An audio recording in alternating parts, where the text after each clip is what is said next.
ఎవరి కొరకు ఎందుకొరకు సాగించు పోరాటము ఇల్లు విడిచి పల్లె విడిచి ఎన్నాళ్ళు ఈ నరకము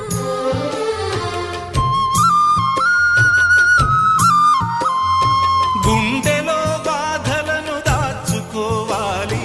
నా పోరు బాటలో నీ తోడు కావాలి పల్లెనే ఇల్లుగా నువ్వు చూసుకోవాలి పంచాది నిర్మలకు చెల్లెవనిపించాలి